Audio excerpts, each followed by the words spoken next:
But now it's time, folks. As you are expecting, we're live and we'll be back in 1 second.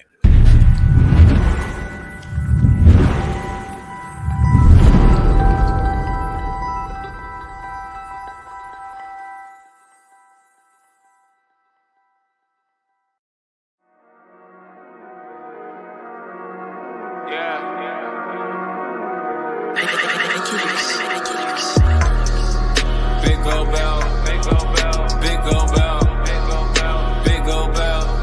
All I really want, that big go bell, big go bell, big go bell. All I really need, that big go bell, big go bell, big go bell. All I really want, that big go bell, big go bell, big go bell.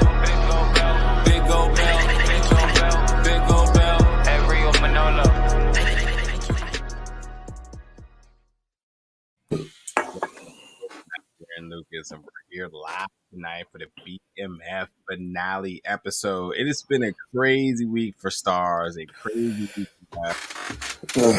Man. to check out. Honestly, if you're checking us out live, we absolutely appreciate it more than anything, because you could be watching our other review that's actually going on right now as well too. But options on options. But yeah, here we're going to focus on the BMF finale, episode 8. What's this one called? Oh, The King of Detroit. So, like I said, if you've been rocking with us all season, we truly appreciate it.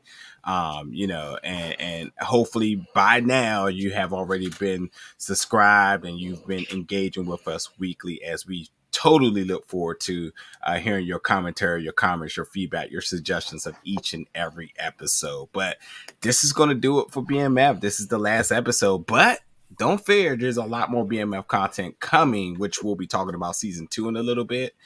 They just got green light for a companion documentary series with 50 Cent being the EP. So like all things are a go. We'll be obviously here covering it all.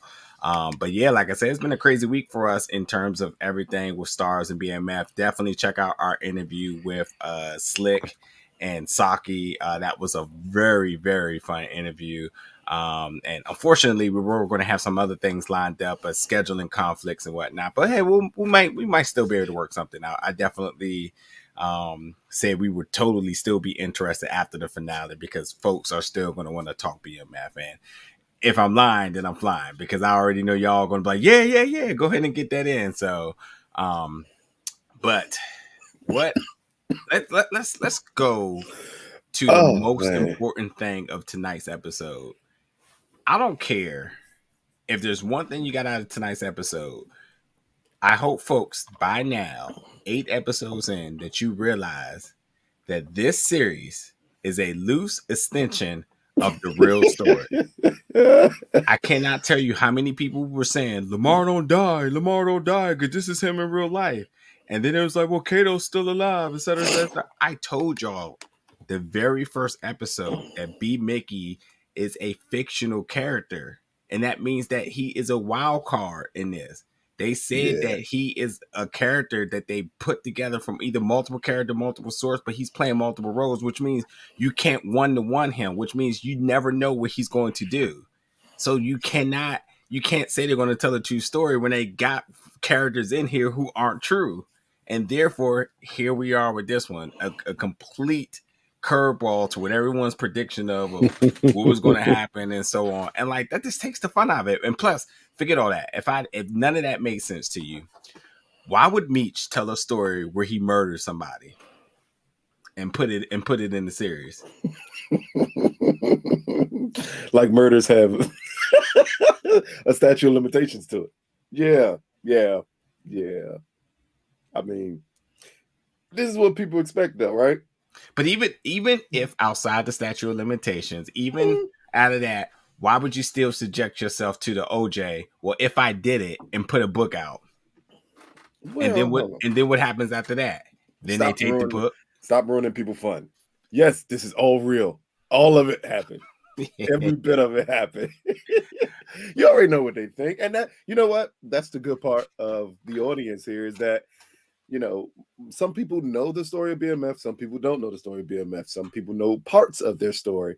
So when you see it and you know that these are actual people, to some people it's hard to compute that, a lot of this may be made up. They don't want to hear that. Yeah. And you know what? I don't blame you for not wanting to hear it, but also understand for storytelling purposes, you have to do it. And that's what works here with this show is that they are telling a full, complete story down to the end. Because if we get to the end of this episode, man, with the reading in prison and him going over his story, is letting you know, like, hey, we're setting up something here beyond just what you know. Yeah. So, just go along for the ride. And yeah, everybody was a little mad because, boy, if I hit one more Negro tell me Lamar is alive in real life, ain't no way they gonna kill him. And now they kill him. And I'm like, okay, so could you point to Lamar in real life? No, he survived. Him and Ghost are still hanging out. You know what? You're 1000% right about that. Let me get this super chat in real quick. Toxic Key with the love. I'll watch after I watch the episode. Respect, brother. That means a lot. And everybody that's AA Eroski tapping in. Sierra Mosley. I appreciate that. Much love. KT Big Dog. See you later. Absolutely much love. Hope. Good evening to you as well. Thank you for stopping in tonight. Lucas, I mean, folks even be trying to tell me about your life. Like, yeah. Exactly. Like, understand here, like it's gonna be the same thing here. Some of the stuff I say is based on fiction. Because I'd be goddamn if I'm up here just spilling my beans and then fucking up my world. Nah, son. But again, that's what makes for good storytelling for the show is that they didn't want to imprison themselves in a situation where you have to abide by everything factual in BMF's story. It's like, nah, you're still telling a story. And you watched anything where folks tell a story, you're not gonna get the full truth of it, and you're not supposed to. Because it's down periods, in all honesty. Come on, let's be real here. If you hustled, if you do anything, it is periods of time where there is no excitement around you. And if you film that, people would be like, yeah, this is boring. So you build up stuff and you make it more grand. Like this episode here feels grand. It feels great, even though it moves slower than episode 7 did. I'm gonna leave this comment up until you say what's up back, by the way. I was distracted by the picture. Eroski. Man, hey, what's going on, my guy? Because he won't take the fucking comment down if I don't say that. But no, just the way everything builds here is extremely interesting with this episode. Again, it moves slow. This takes you back to possibly the earlier episodes of the season where the plot moved slowly, but they gave you resolutions a lot. Like here, I think this was the episode where everyone's cards had to finally be laid on a table, starting from the beginning with Detective blank blank, because I wanted to call him a word, but I'm not going to call him a word. No. I know his name. I wanted to call him a different word because boy, did that remind me of this nigga when he was throwing Kimberly Elise out of her house in Tyler Perry's show when they showed his lips up close. You're like, oh, this motherfucker here. Be killing it, man, all season. But it was a good setup because it shows exactly what he meant at the end of episode 7 between him and Meech. Yeah. About him causing those issues for them. Yeah. And then we see his cards laid on the table. We see Lamar's cards laid on the table. We see Kato's cards laid on the table. Be Mickey. You finally see the blow up that you kind of been waiting the entire season for between Meech and Terry. Like it laid out a lot of things. It kind of took away Najir's thought that daddy only cared about money. No. I'm absolutely right. I'm absolutely right about this. Because we'll get to it. We'll get to it. Don't jump the gun. We'll get to it. Let me read a few more comments real quick. One of you said that the gun was going to catch B Mickey. I think we both said it, but absolutely, yeah. B Mickey had a rough episode, man. I mean, there's a lot to break down with him, but quickly to just address this. I mean, He got pulled over twice. I mean, he pulled the gun now on Kato twice. He executed. He killed his love. He had to drink his sorrow. He went on a car ride. Like, he really, really, he been through a lot. But he proved the one question that we were saying: is he day one loyal? Absolutely. But yeah. now the question is he Lamar loyal? Is he street loyal now? Yeah, you go, because that's going to be the big point when he pulled up that gun and said, I can make this disappear with these two bodies on it because I want Meech. And you're like, oh, so what do you, even though, I mean, in the end, you got to assume that he will stand down and still support his boy. But it's a very interesting thing to see happen there. Like, to see that change for him, like, I was expecting him to play loose ends when he had to kill Kato. But, really? Go ahead. Now I was gonna say really quickly, Nicole obviously is always coming through with the clutch comments. I mean, yes, absolutely. People need to understand. Like, I need you to kind of spam that comment a few times tonight. But with the ultimate love tonight, sweet November. I'm on vacation watching. I found you due to BMF. Love the commentary. Nah, we love you. That means a lot. This has been a fun season, and we really have fun trying to bring a new perspective about commentaries to these shows. And Lucas gets personal and starts digging into his background of being. Oh, my bad. I'm snitching. I'm snitching. Damn, Kato. Nah, but seriously, sweet November 79, definitely appreciate it. Much love. Where you on vacation at? We trying to come through. Like, we can clock out right now. Shoot. Hey, look. We already made one trip. We already made one trip this week. We can make another one. But seriously, much love. We definitely appreciate you in this with the super chat 20 donation. Really appreciate it. Yeah, B Mickey's going to have to prove now, and I think that's a very interesting thing because we've seen Lamar do the ultimate thing for Kato, and then going into next season, we don't know if B Mickey will still be around, but the story of how that played out will be interesting because we see Meech in jail, but was it because that B Mickey gave him up, or was it something else? Not because keep in mind, like when they show Meech in jail, that's old Meech. So we know that's years upon years upon years later. I'm assuming that's what they're trying to show. Like the difference between the two is this is the guy who was given a commentary during the season. No, I get it. It's 2005, but I mean, like the question is now that we're way ahead now. Now the question is what happened with the B Mickey thing. We don't know what's going to be the story. Was B Mickey a day one? Did he stick beside him like he? They're not going to reveal that. I think that's going to play out over a course of a couple of seasons. Okay. Well, either way, I'm saying it's still part. I think it's a very pivotal part of saying like what did that character mean going here? Because at the same time, I always say that he had two brothers, sort of. He had T and he had Brian, shall I say. Brian is definitely his brother because Mom Duke said, get on that couch, you're not driving. That makes him your brother 100%. Like, but it's the question of, as we said, they were the day one brothers. How did this play out? T made his decision, B Mickey made his decision, he got caught up in something. How is it going to play? Let me read a few more comments really, really quick.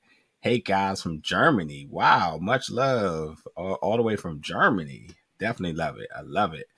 What was your favorite episode of the season? I think we both agreed that it was 6. Yeah, episode 6. 6 or 7? Yeah, 6 or 7. I know before that, I think we both said it was 3?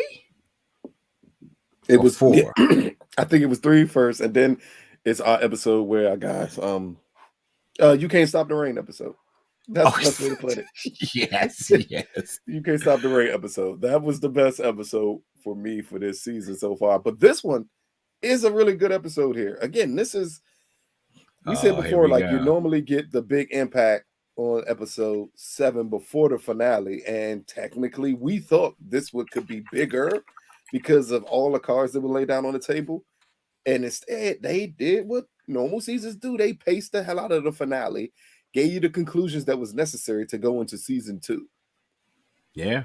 So this one on a lot of levels because, man, the setup was cold.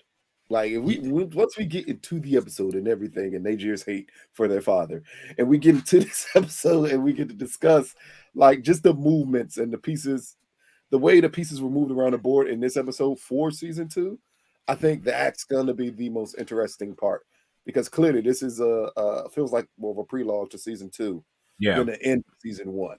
And I Ex- think you can do that when you're already approved for second season. Yeah, absolutely agree. And Sierra, I just want to again reiterate our favorite episodes. I definitely believe it was episode 6 or 7. I'm sorry, it was 6, and then I think before that it was 3. I think it was. Definitely the Lamar killing Slick was definitely probably the biggest highlight of this entire season.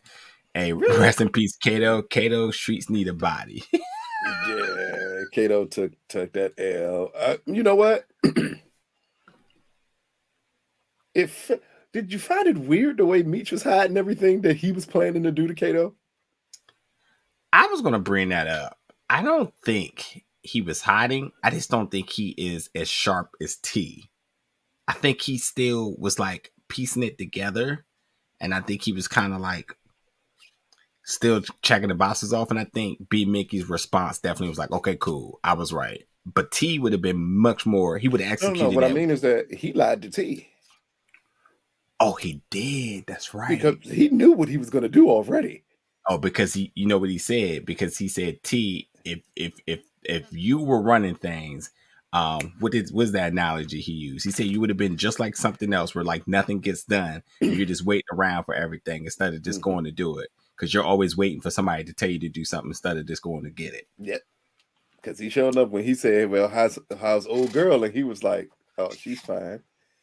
Like she's down." And knowing the whole time he's going to have to kill her. Hey Lucas, I do got a few questions about this. So let me read this comment real quick. Was the guy in the fur coat who name was Boom? Was he supposed to be Johnny Curry? They never. His name was Boom. That's what they gave up. They never gave his name. But beyond that, was DC Young Fly character Saint? Who is that? Were these just characters that they introduced? Had to been. But Nicole that is a good catch that most people would not have caught to even pinpoint him being that because he was the big drug dealer in Detroit during the same era. I don't know if it can be the same thing with B Mickey where it's a composite of a bunch of them and then they put them together and they put that character in there because I'm pretty sure you got to get rights to put him in this show. Well, let's talk about word around town with this show. A lot of people were like, "Don't you play with my name?" And like it's some names you're just not going to be able to mention no matter what. But you can create characters kind of based off of people. So again, Nicole, you could be right about that because that's the best way to do it is to build that up and create that character. Because as you said, we know in reality, it was a big dealer in that time period still with them. We know who that person is. If we know who that person is, and you can't put him in a show, but you can create a character based kind of off that person, here you go. Yeah. But also, too, going to 2005 now, like it almost none of it really matters to even establish anything. And which obviously makes a lot of people upset about the whole White Boy Rick cameo because people were expecting a lot more. But we know 50 creates universes. Who's to say that he doesn't just come up with? But White Boy Rick, you gotta. White Boy Rick is a little different just because we kind of already have a story of White Boy Rick. It's a pretty good movie too if you ever want to check it out with White Boy Rick in it. But I think that was just to pinpoint the time and the era and that he was around during that time period with them. Yeah. But again, and it's somebody that you can actually use his rights for. It's one of the few people that you can literally use his rights here and say, hey, maybe this is the person here that we're talking about. Like it's just the way you can move with certain characters. But you're entirely right. This show does do a lot of content clues to know about timelines. Forget characters. They make sure that you know exactly what time it is. And I think the White Boy Rick thing, was important, which is why he had a calendar in jail that said 2005, and it just was Yeah. big bold letters. So it's just like, They need you to know what's going on here. yeah. I got to bring this up. Eroski says, I got to bring this up here because a lot of people say Lamar broke street code killing a kid, but let's not forget Meech broke street code by kidnapping Zoe. They broke street code that no longer exists. Well, no. Because technically, as much as we love to say Meech kidnapped that kid, Meech knew that kid. Definitely Uncle Meech. Yeah, and he played that angle perfectly. The Yeah. only thing that made it seem more of a kidnapping is the point that it hurt Lamar that Meech knew his daughter or his supposed daughter as well as he did. Lamar stabbing up little youngin, and it. Let me try to say this in a nice way. Killing children is not against street code. I think the only street code. It is what it is, but I think it's the way he did it that caused the problem. Yeah, I didn't feel like it was street code violation either. The only thing I could see actually being a street code violation that's on the show, but they actually never tapped into it, but I thought they might have because they was making it such a big thing, was doing anything near the church. And that they never ever made it a thing. Like usually and that depends on what neighborhood you're in, because sometimes ain't no pretty yeah. Again, we are in Detroit, people. Yeah, as they say in my favorite movie, Four Brothers. This is still Detroit. Like, let's get into the episode a little bit here. So this is another episode where no one's checking their surroundings. Hey man, look. I don't see how you can just run up on people so easily. Like, isn't everybody concerned and worried that someone is after them? Because in this show, it clearly didn't come across that way. I just don't get it. But more importantly, too, this episode is the birth of BMF. Yes. Big Meech Flannery. And that was so funny that he said, would you think I'm conceited? Don't answer that. But yeah, BMF is born. I'm a little bit sad though. Jumping back to the end again, that little Meech won't be playing Meech no more. He got one season. I thought he did good. I would like to see him really expand, unless what? I'm confused. What do you mean? If season 2 is going to 2005 and they're using no. Season 2 is going right back. Season 2 is going right back to like the build of BMF. Okay. It just goes to 2005 from him being in prison and him giving the commentary. Gotcha. Okay. Got you. Yeah. And the only reason I said that is because I seen somebody like write it somewhere, and I really didn't fact check it. But somebody was like, "Oh, I don't like the casting for the older Meech," and I was just like, "Oh, is that where they're going?" But I never really fact checked it. But okay, cool. Then go ahead and scratch that. But then, shall I say, then I am still excited to see little Meech still grow up into this character, into this role more, because this was a really good season, and as though this was his first big role, and he's done press and everything. I think he's like really could become a star if he keeps up this and keep up with the talent around him. And I know like star is something that you shouldn't just throw out likely, but when you think about the cast that he was surrounded with star caliber, like he has definitely the potential to be something.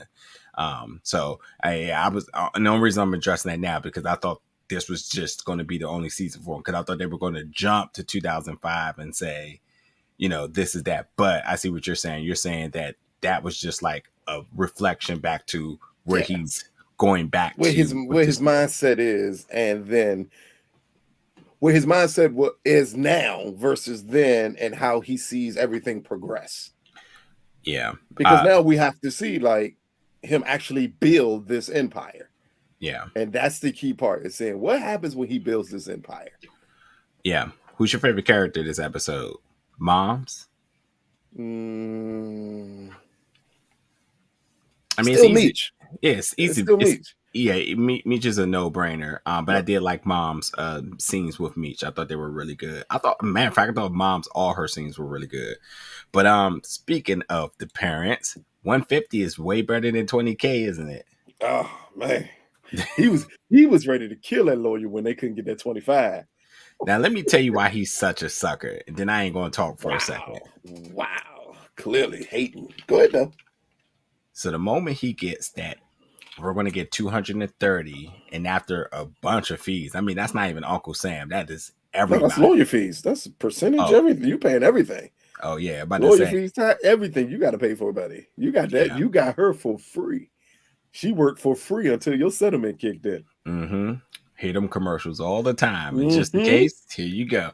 But he was quick to pucker up those lips and say he apologized for his wrongdoing as soon as the money gets reinstated. But this is what I told you, that the moment he got the money, it was not going to be about T. He started thinking about his business for himself. And as mom said, no, this is T's money.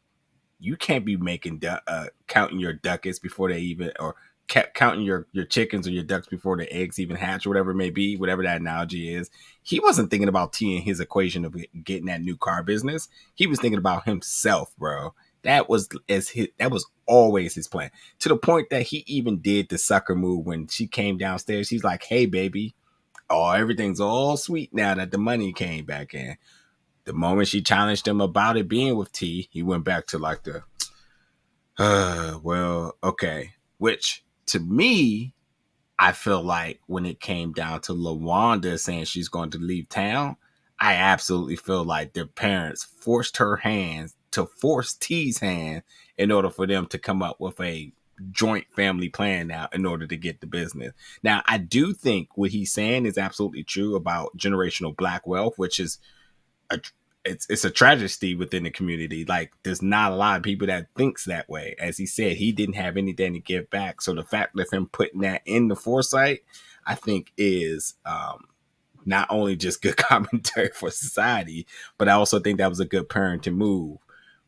But I don't think that was his initial plan this entire time until moms had to kind of screw his head on a little bit, because I definitely think he was like, oh, well, we got this money. We're good to go now, you know? So, Well, moms and was using LaWanda to get T out the game. She the one yeah, who used her. Yeah. but I mean, it was still a force in the saying that like Brooke, we made her do that to make him do what he needed to do. And then it didn't, and none of this became about college anymore. It became about the business, their own new car business. So, Well, they kind of knew that he wouldn't care about school.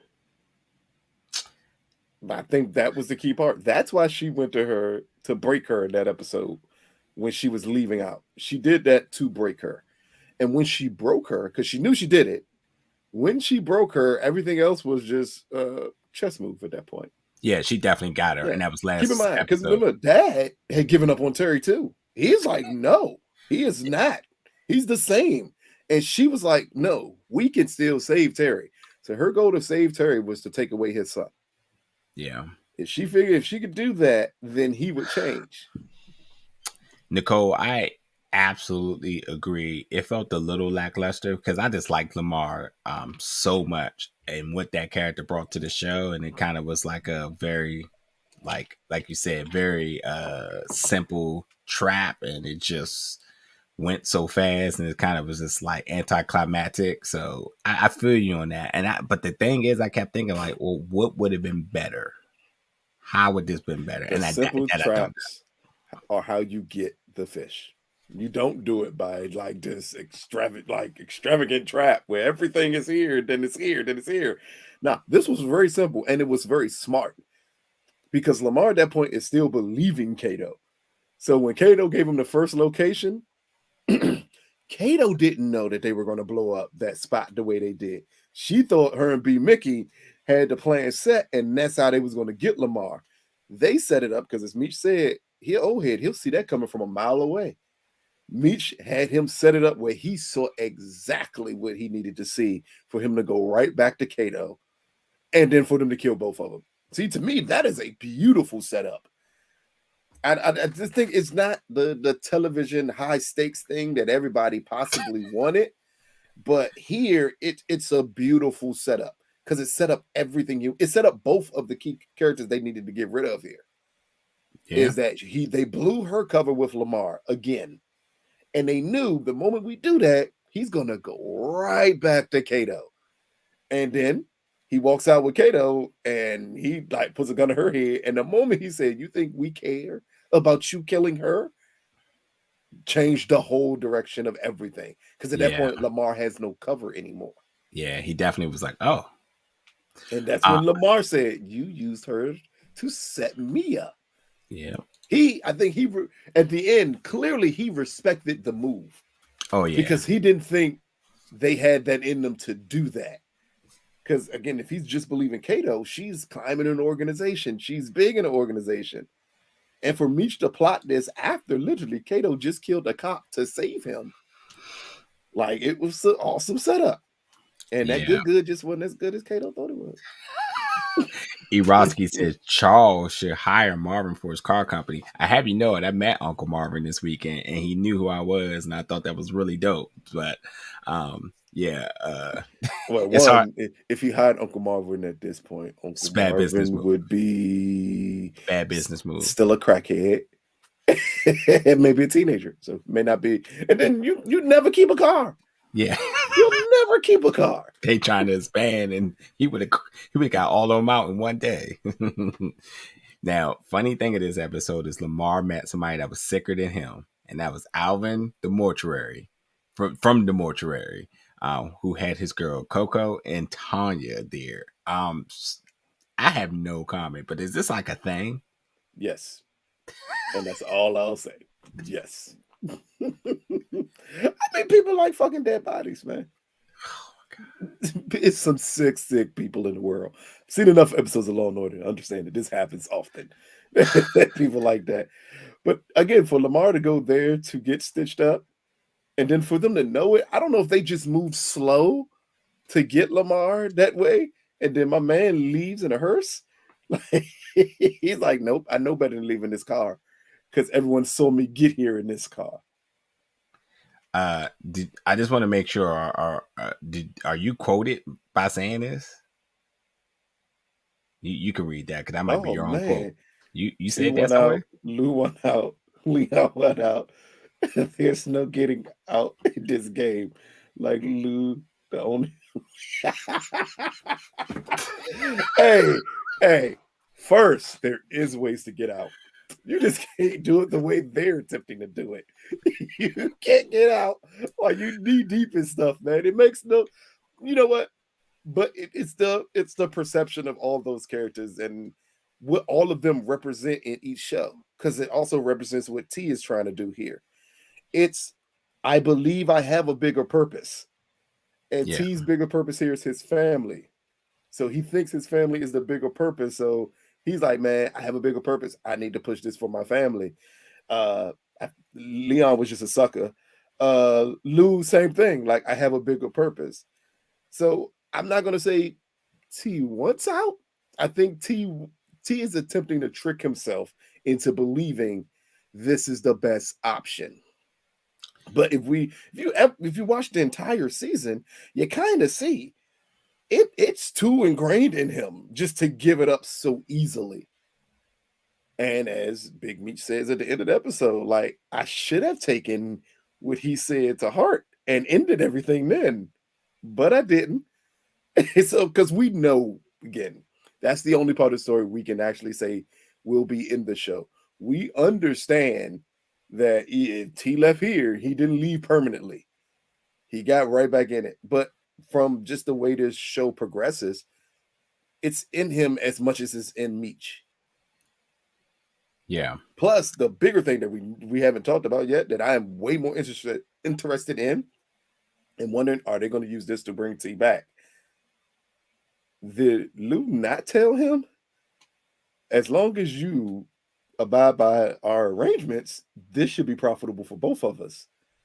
What you ain't going to do, let me tell you now, what you ain't going to do is take 10 keys on consignment, because I'm pretty sure they don't consignment here, because I didn't see any like upfront money. And for y'all that don't know what that means, look it up.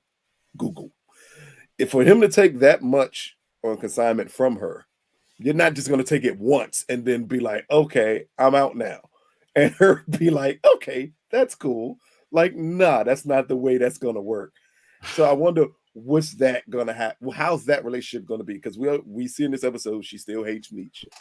with Yes. all power. She hates Meech. She And for him speaks. to pick up, but she was right. The moment he picked up that damn vase, I said, see, fuck it up again, Joe. She speaks so enchanted. Yeah. Like she's so elegant whenever she says something. Like I just I don't know. I feel like she's just about to just like tell a whole story every time she says something. But no, you're entirely right, and I think that's why we've only seen her for one, maybe two. I mean, two, maybe three Episode. episodes Mm-hmm. because there's more story to be told. You know, Yeah. big character, a big player, a distro, and obviously a legitimate option away from what they were doing with Pat. I guess what they're doing with Boom. I mean, this is another person who really shakes up the product and the amount of product that comes to Detroit. And you Hey, can't just have that character just be a one off here. That doesn't make sense, you know? and it's pure, as she said, or as they constantly point out how pure her product is. I mean, back in the 80s, 70s and the 80s, if you were getting pure product, yeah, you would have a distro in between, but think Teddy in Snowfall. Like the US government tended to be somewhere around that if that product got in so cleanly. And one thing again, you're not just gonna just decide I'm not gonna do this anymore. Because after you set a standard with your distro, you kind of gotta stick to that standard. Ain't gonna be like one and done. Yeah. Yeah, so that's what I'm really looking forward to with season 2 is how that's gonna play out between them. Yeah, and in case you didn't know that, I mean, it was already proven to put in from the earlier episodes where Pat was saying, like, no, I'm giving you more. You need to speed this up. You're not going to go less. That's not how this works. Yep. And No such thing as going backwards, buddy. at all. Or do you get to determine the speed of everything? Only would the distro be the one to say, like, I'm gonna only give you this or I'm gonna give you that. You can't call it, but if you're gonna ask for more, then you're gonna get more because more means more money. Yeah, So like I've never ever heard of a situation where you like, all right, that 10 keys was good. Can we go back to 2? yeah. Like somebody be like, okay, cool, that worked for Yeah. us. Nah. Mm-mm. Yeah. So what else do we need to cover this episode? Because this episode, like you said, this was a lot of the setup going into next season.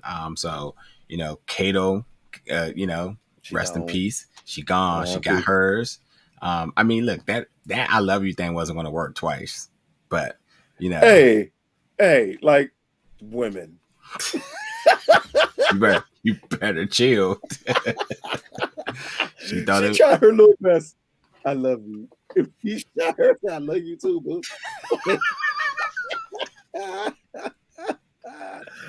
Hey, look. I just hope her and Lamar get a double funeral. We save up. Ain't no reason to get both of them separate funerals at this point.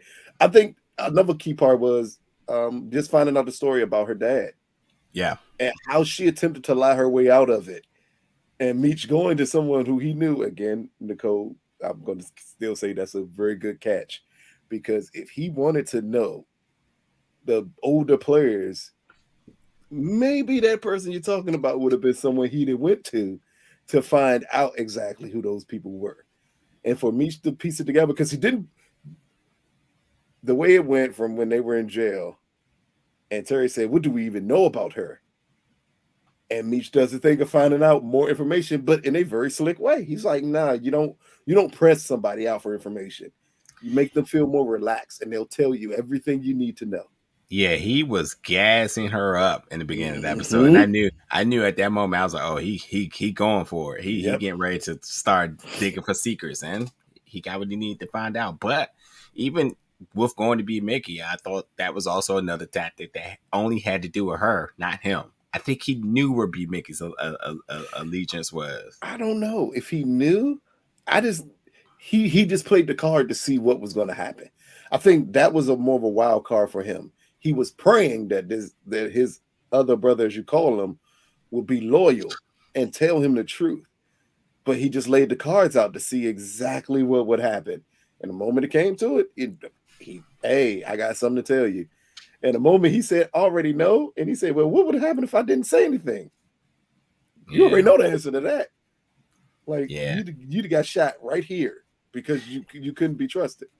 Yeah, Eroski's right. After this episode, here comes all the Kato memes. Yeah, you're right. People about to go crazy with them joints. With her laying on the ground or her saying, I love you. No, it's her saying, "Oh no, I got that good.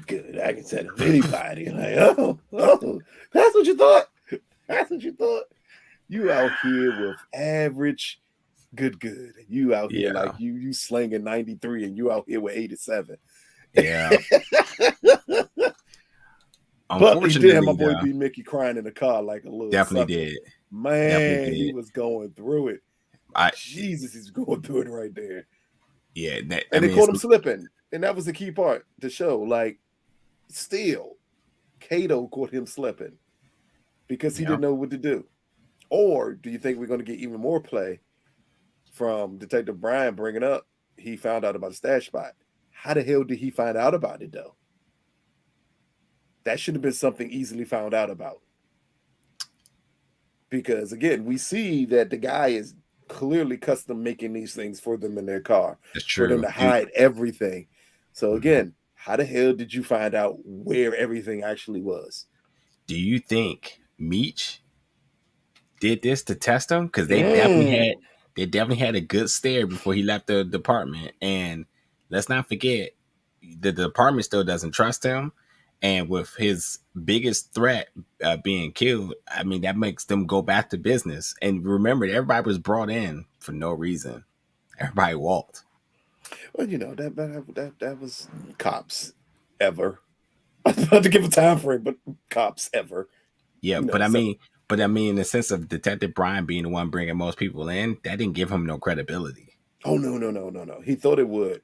Exactly. And it backfired on him. Exactly. But I don't think Meech would have helped him with B. Mickey in any way, shape, form, or fashion. I think it's just a situation. We got to look at the person who puts in these things. And Detective Brian is crooked. Wouldn't he know about these spots? Like, it could be something like he knows where exactly it is.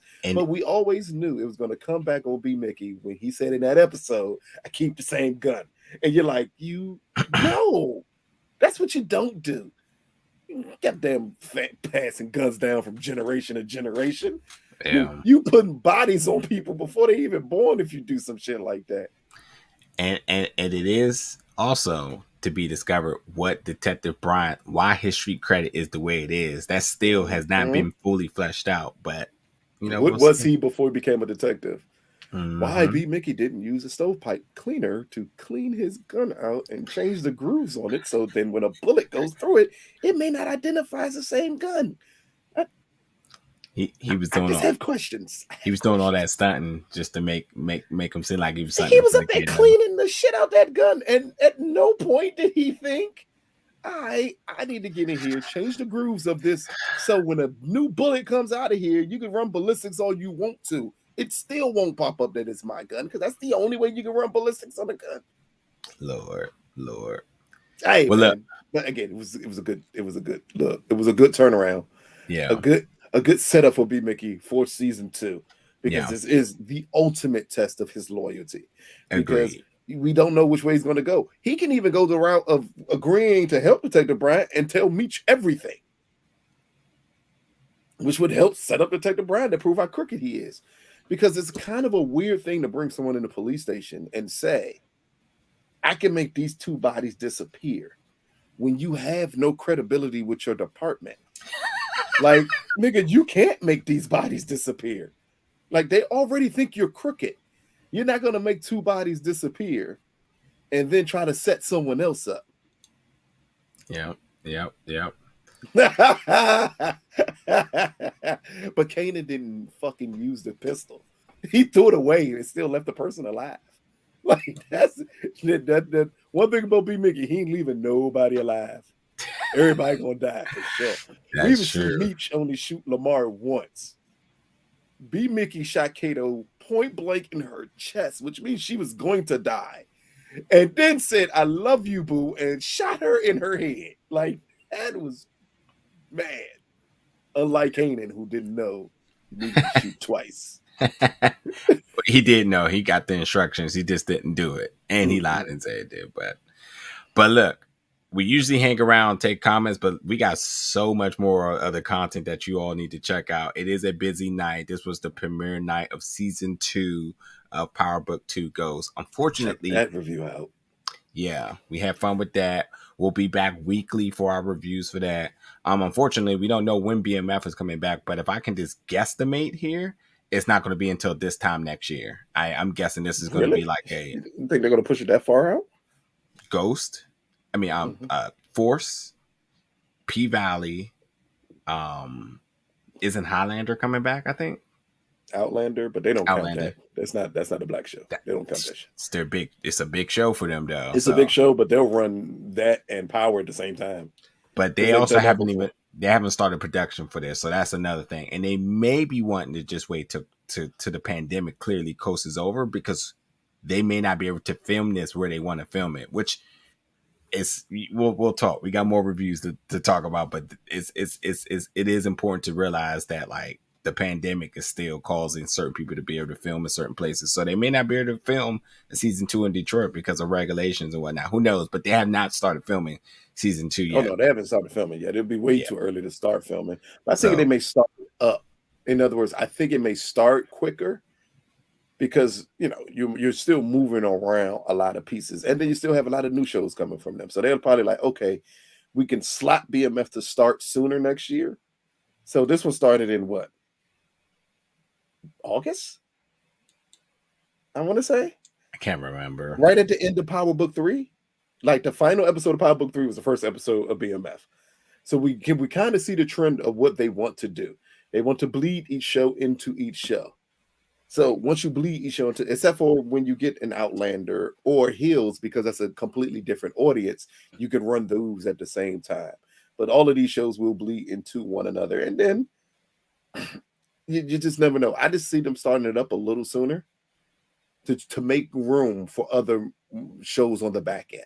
Yeah, that's because true. you won't get the delay that you got for P Valley this year for this next season. That's true. I think that's what really moved BMF, is that everything was under delay because of the pandemic. That's true. Yeah, that's true. But either way, you all know when it does come back, we'll be here. Yes, we will try to get an interview with Uncle Marvin, because I would love, he's dope, and I would love to be able to talk to him on the record. Everybody that's listening right now, totally give a like. Give a thumbs up on this video. If you haven't subscribed, please subscribe. Keep us, we want to see you all each and every week. Keep us entertained with your comments, your commentary as well. We love the communication and interactions. And again, we're moving to next week, where we'll be with I keep wanting to call it Power Book. I keep wanting to call it something else, but Power Book 2 Ghost Season 2. Yeah, we'll be back with that next week. The other review for Season 1 is live right now, so you can check that out right now. But please hit the thumbs up. Thank you for coming in tonight. Again, we would hang out a little bit longer, but we know you got other videos to watch, because it's a crazy night. You probably got another show to watch too. So if you think about the 2 shows and 2 reviews, if you watched 4 hours. If you watched us and didn't watch The Power, we greatly appreciate it, because that's crazy. And you get on and then check out the review Power, then come back and check this one out. Then later on this evening, check out the Insecure review that's dropping. And then later on this week, Queens, Our Kind of People. It's a new other show that may be dropping soon too for you to check out, that we're kind of producing and doing things for. So hey man, stay tuned. Good call. You didn't even spoil that. Good call. Hey, yeah, exactly. And as my man Fat Joe says prominently, yesterday's price is not today's price. Man, y'all, we'll talk way more about that soon, because we ain't talk our ish like we wanted to this episode, because we want to respect the finale of BMF. But just tune into the weekly Power reviews, and we gonna get a couple things out and off our chest. Yes, sir. That's entirely right. Yes, sir. But yes, folks, definitely we appreciate all the love tonight. And on that note, we out of here. Y'all be safe.